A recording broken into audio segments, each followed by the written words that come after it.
Good morning, students. Our today's topic is some basic terms of accounting. Some basic terms of accounting मतलब accounting में कुछ ऐसी terms हैं जिनको जानना हमारे लिए important है. Now let's start. Your first term is accounts payable. Accounts payable क्या होते हैं? Accounts payable include all of the expenses that a business has incurred but has not yet paid. देखो accounts payable में वो सारे expenses include होते हैं business के जो इनकर तो किए जाते हैं, मतलब खर्चे किए जाते हैं, लेकिन उनको उनका जो पैसा है वो पे नहीं किया जाता है, उनको बोलते हैं हम accounts payable. This account is recorded as a liability on the balance sheet as it is a debt owned by the company. देखो ये जो रिकॉर्ड किए जाते हैं अकाउंट्स पेएबल बैलेंस शीट के लाइबिलिटी साइड रिकॉर्ड किए जाते हैं. बैलेंस शीट की दो साइड्स एसेट्स और लाइबिलिटी होती हैं और लाइबिलिटी साइड्स हमारे अकाउंट्स पेएबल शो किए जाते हैं. Your second term is accounts receivable. Accounts receivable क्या होते हैं? Receivable includes all of the revenue that a company has provided but has not yet collected payment on. देखो accounts receivable वो सारी sales होती हैं कंपनी की या वो रेवेन्यू होता है जो कंपनी के पास पैसा आता है, ठीक है, वो हम इकट्ठा करते हैं लेकिन उसकी पेमेंट आना अभी बाकी होती है, तो वो क्या हुआ कंपनी के लिए? एसेट, क्योंकि वो कंपनी के पास पैसा आना है तो वो कंपनी का एसेट हुआ. This account is on the balance sheet recorded as an asset. अब एसेट वाली साइड पे हम इसको रिकॉर्ड करेंगे बैलेंस शीट पे. Okay. Third one is your accrued expenses. Accrued expense क्या होते हैं? An expense that been incurred but hasn't been paid.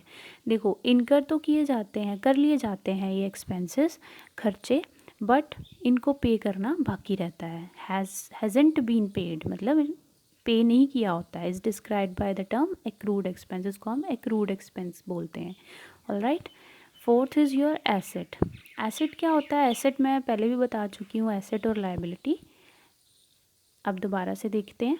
Anything the company owns that has monetary value. These are listed in order of liquidity from cash to land. देखो asset क्या होते हैं? एक तरीके का हमारे पास क्या होता है? एक मॉनेटरी वैल्यू होती है, हमें पता है कि ये चीज़ हमारे पास आनी है, इसकी वैल्यू है, that is called asset. Anything कुछ भी the company owns that has monetary value, जिसकी पैसे में वैल्यू होती है, जो कैश में कन्वर्ट हो जाता है, ठीक है. These are listed in order of liquidity. Liquidity का मतलब होता है in the form of cash, मतलब पैसा है. फ्रॉम कैश टू लैंड, या हम इसको लैंड में भी कन्वर्ट कर सकते हैं. ऑलराइट. जो हमारा फ्रॉम कैश होता है द मोस्ट लिक्विड, मतलब लिक्विडिटी का मतलब ही कैश है, और जो लैंड में हम करेंगे इसको convert, least liquid. Alright. Fifth one is your balance sheet. अब बैलेंस शीट क्या होती है? बैलेंस शीट में तो हमने पढ़ा है कि एसेट्स लाइबिलिटी होते हैं. अभी हम और पढ़ते हैं. A financial statement that reports on all of the companies assets, liability and equity. देखो तीन चीज़ें हो गई, एसेट्स, लाइबिलिटी और इक्विटी. एक फाइनेंशियल स्टेटमेंट होती है जिसमें हम रिपोर्ट बनाते हैं किस किस की? हमारे एसेट्स की, लाइबिलिटीज़ की और equity. Equity is a like shares या कोई भी पार्ट शेयर्स का. As suggested by its name. देखो जैसे नाम दिया हुआ है, a balance sheet abides by the equation. अब बैलेंस शीट की इक्वेशन कैसी होती है? Assets is equal to liability plus equity. ठीक है. अगर हम एसेट्स में से लाइबिलिटी माइनस करते हैं तो हमारे पास क्या आ जाता है? इक्विटी. और अगर हमने एसेट्स फाइंड आउट करना है तो लाइबिलिटी प्लस इक्विटी करेंगे. All right. Your sixth one is book value. Book value क्या होता है? As an asset is depreciated. देखो कहता है कि जब जो एसेट है वो डेप्रिसिएट हो जाता है, मतलब उसकी वैल्यू कम होने लगती है, it loses it's value. Value क्या हो जाती है? कम हो जाती है. The book value shows the original value of N asset. अब बुक वैल्यू क्या शो करता है? Original value of asset. Asset की ओरिजिनल वैल्यू क्या है, रियल वैल्यू क्या है, ठीक है. Less any accumulated depreciation. अब देखो बुक वैल्यू क्या हुई? एक ओरिजिनल वैल्यू हुई, जो एक ओरिजिनल वैल्यू शो करता है एसेट की, ठीक है। उसके बाद है इक्विटी। इक्विटी भी बैलेंस शीट में आता है हमारे। Equity denotes the value left over after liabilities have been removed. जब हम लाइबिलिटीज़ को रिमूव कर देते हैं, जब लेफ्ट ओवर जो बचता है, that is called equity. Recall the equation assets. अब कह रहे हैं कि एसेट इक्वेशन को रिकॉल करो। एसेट इक्वेशन क्या थी? Liability plus equity. अगर if you take your asset and subtract your liability, अगर आप अपना एसेट लेते हो उसमें से लाइबिलिटी माइनस करते हो तो you are left with equity. तो हमारे पास क्या बचा? Equity. As shown in equation, देखो क्या लिखा हुआ है, assets is equal to liability plus equity. अभी हम एसेट्स में से लाइबिलिटी अगर इस साइड लेफ्ट साइड अपने लेके आएंगे, उसको सब्ट्रैक्ट करेंगे तो ऑब्वियसली हमारे पास क्या बचेगा? इक्विटी। तो जो लेफ़्ट ओवर वैल्यू होती है जब हम लाइबिलिटी को रिमूव कर देते हैं, सब्ट्रैक्ट कर देते हैं, जो हमारे पास बचता है उसे हम क्या बोलते हैं? Equity. You are left with equity which is the portion of the company. Company का पार्ट हो गया ये, that is owned by the investors and owners. मैंने पहले ही बोला कि शेयर्स का पार्ट होता है इक्विटी। तो ये इन्वेस्टर्स जो होते हैं, कंपनी के ओनर्स जो होते हैं, उसमें डिस्ट्रीब्यूट भी किया जाता है या ये उनका पोर्शन होता है, पार्ट होता है इनका। Alright. 8th is your inventory. Inventory को हम स्टॉक भी बोलते हैं। Inventory is the term use to classify the asset. अब इन्वेंट्री एक ऐसा पार्ट है, ऐसा पोर्शन है जो हमारे एसेट्स को क्या करता है? क्लासीफाई करता है, मतलब उनको बांटता है अलग अलग पार्ट्स में। That a company has purchase to sell to its customers that remain unsold. या जैसे हमने कोई चीज़ें बेची नहीं होती है उसको भी हम इन्वेंट्री बोलते हैं। एक स्टॉक रखा होता है उसको भी इन्वेंट्री बोलते हैं। As these items are sold to customers, या जो हम कस्टमर्स को सोल्ड कर देते हैं उसको भी आज हम इन्वेंट्री लेते हैं, और the inventory count will be lower. और जब हम कस्टमर्स को सेल कर देते हैं चीज़ें तो हमारे पास इन्वेंट्री अकाउंट क्या होता है? लोअर होता है। लोअर मीन्स जब चीज़ें चली जाती हैं, स्टॉक ख़त्म होने लगता है तो ऑब्वियसली जो अकाउंट क्या होगा? लोअर ही होगा इन्वेंट्री का। Alright. Next is your liability. Assets पढ़ लिया, अब हम लाइबिलिटी पढ़ेंगे। All debts that a company has yet to pay are referred to as liabilities. All debts, सारे उधार जितने भी कंपनी के अभी हमने पे नहीं किए होते हैं, हम उसको क्या बोलते हैं? Liability. Common liabilities include accounts payable, payroll and loans. Common liabilities क्या होती हैं? अकाउंट्स पेएबल, कि अकाउंट्स पेबल हमने पढ़ लिया कि जो हमने अभी तक पे नहीं किए, एक्सपेंसेस होते हैं जो पे नहीं किए जाते उसको अकाउंट्स पेबल बोलते हैं। पेरोल एंड लोन्स, लोन्स भी ऐसे ही सिस्टम है कि लोन्स की जब इंस्टॉलमेंट्स पे करनी होती है तो वो भी क्या होती है? एक तरीके की लाइबिलिटीज़ होती हैं। 10th is your cost of goods sold. Cost of goods sold are the expenses that directly relate to the creation of a product or service. Cost of goods sold, देखो नाम से शो रहा है goods क्या होती हैं? हमारी चीज़ें। ठीक, कह रहा है cost of goods sold are the expenses, वो एक्सपेंसेस होते हैं दैट डायरेक्टली, जो डायरेक्टली किसके साथ रिलेट कर रहे हैं? क्रिएशन ऑफ प्रोडक्ट के साथ, कि जो हम प्रोडक्ट बना रहे हैं उसमें कितना खर्चा हो रहा है, वो क्या हुआ आपका? Cost of goods sold. और जो हम बाद में सर्विसेज प्रोवाइड करेंगे that is called cost of goods sold. Not included in this category are those cost that are needed to run the business. इसमें वो चीज़ें नहीं आएंगी कि जो बिज़नेस को रन करने में हेल्प करती हैं, वो उस कैटेगरी में ये चीज़ नहीं आएगी। An example of COGS means cost of goods sold की एग्जाम्पल क्या हुई? Would be the cost of material. या तो मटीरियल की कॉस्ट हो सकती है, जिससे पहली लाइन में पढ़ा हमने क्रिएशन ऑफ प्रोडक्ट, तो क्रिएशन ऑफ प्रोडक्ट में मटेरियल ऑब्वियसली लगता है तो उसकी कॉस्ट, और the direct labour to provide a service, और जो हम डायरेक्ट लेबर जो लगाएंगे कस्टमर्स को सर्विस देने के लिए, या हम जो चीज़ें देंगे सर्विस प्रोवाइड करेंगे, उसमें जो कॉस्ट आएगी that is called cost of goods sold. 11th one is your depreciation. Depreciation क्या होता है?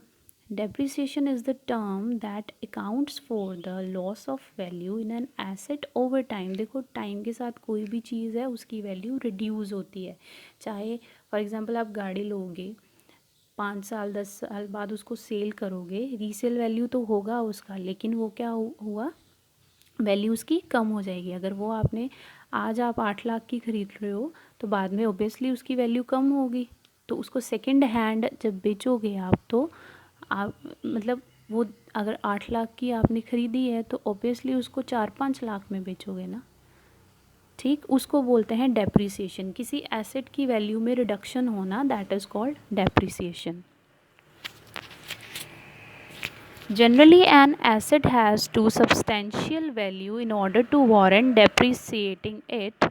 Common asset to be depreciated are automobiles and equipment. देखो common assets कौन कौन से बताए हुए हैं, automobiles या equipment।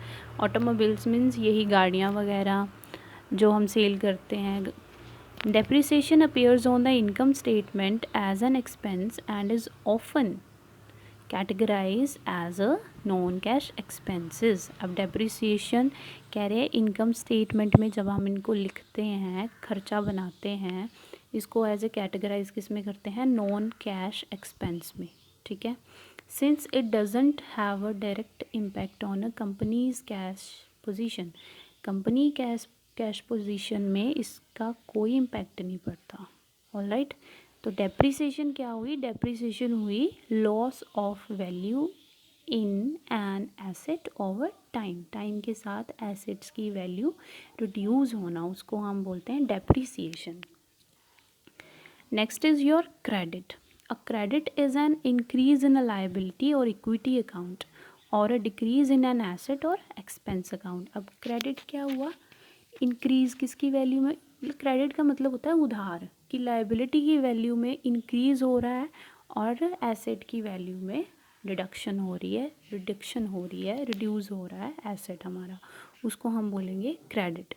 डेबिट क्या हुआ, a debit is an increase in an asset और एक्सपेंस अकाउंट। देखो एसेट की वैल्यू या एक्सपेंस जब हमारे इंक्रीज होंगे उसको हम क्या बोलेंगे, डेबिट। और डिक्रीज इन लायबिलिटी और इक्विटी अकाउंट क्या होगा, डेबिट, ऑल्सो डेबिट। ठीक है,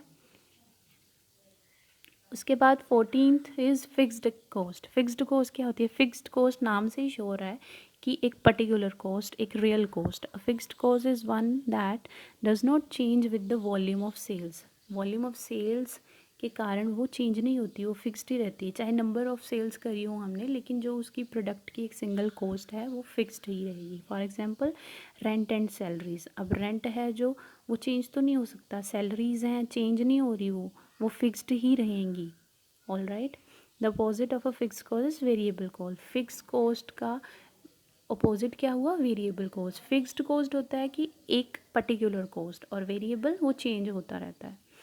15th is general ledger. A general ledger is the complete record of a company's financial transactions. General ledger क्या हुआ, एक कंप्लीट रिकॉर्ड होता है कंपनीज की फाइनेंशियल ट्रांजैक्शंस के लिए। The general ledger is used in order to prepare all of the financial statements. सारी financial statements को एक पर्टिकुलर वे में करने के लिए हम किसको यूज़ करते हैं, जर्नल लेजर को। Next is interest. Interest is the amount paid on a loan or a line of credit that exceeds the repayment of the principal balance.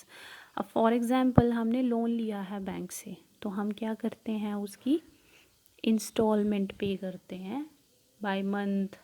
All right, तो उसको हमें उसे हम क्या बोलते हैं, इंटरेस्ट। इंटरेस्ट रेट मतलब होता है, इंटरेस्ट इज़ द अमाउंट, वो amount paid on a loan, जो लोन पे किया जाता है, जहाँ हमारे जो लाइन ऑफ क्रेडिट होते हैं, मतलब जितने भी हम उधार लेते हैं उसमें पे करते हैं, उसको हम क्या बोलते हैं, interest. 17th is liquidity. Liquidity क्या होता है, term referencing how quickly something can be converted into cash. Liquidity का मतलब होता है कि कोई भी चीज़ जो एक पर्टिकुलर कैश में जल्द से जल्द कन्वर्ट हो जाए उसको लिक्विडिटी कहते हैं। Liquidity is the amount of cash, या जो भी चीज़ हम कैश में कन्वर्ट कर सकते हैं। For example stocks are more liquid than a house. House से ज़्यादा क्या ज़्यादा लिक्विड है, स्टॉक्स को हम इजीली कैश में कन्वर्ट कर सकते हैं।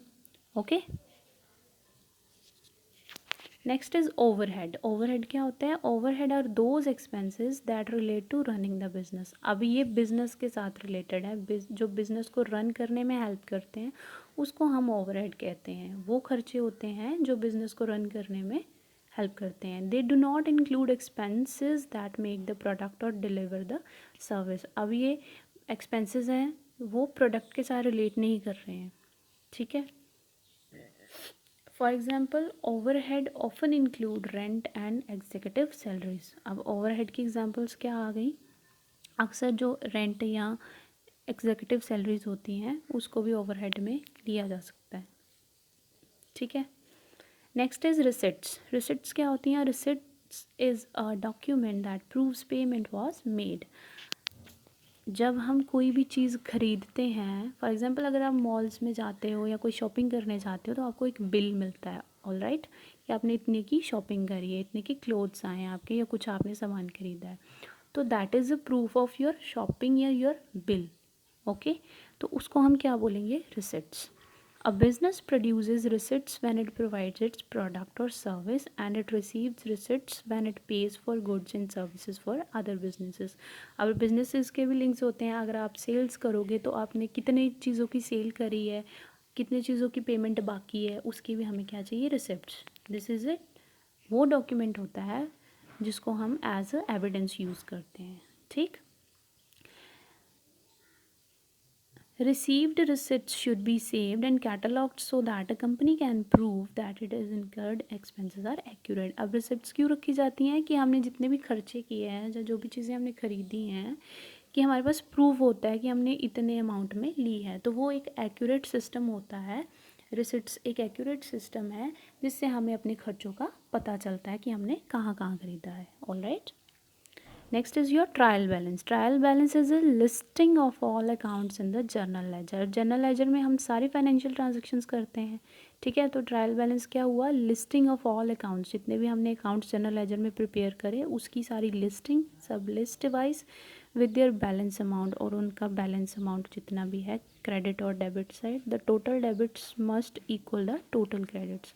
अब जो टोटल डेबिट है वो मस्ट बी इक्वल होना चाहिए टोटल क्रेडिट्स के, तभी हमारा क्या होता है, बैलेंस होता है, और उस चीज़ को हम क्या बोलते हैं, trial balance, okay. I hope आपको समझ आ गया होगा। कुछ ये बेसिक टर्म्स थी जिनको जानना बहुत ज़रूरी है, इम्पॉर्टेंट है, तभी हम नेक्स्ट अकाउंट्स पढ़ सकते हैं अगर ये चीज़ें क्लियर होंगी तो, ओके। Thank you.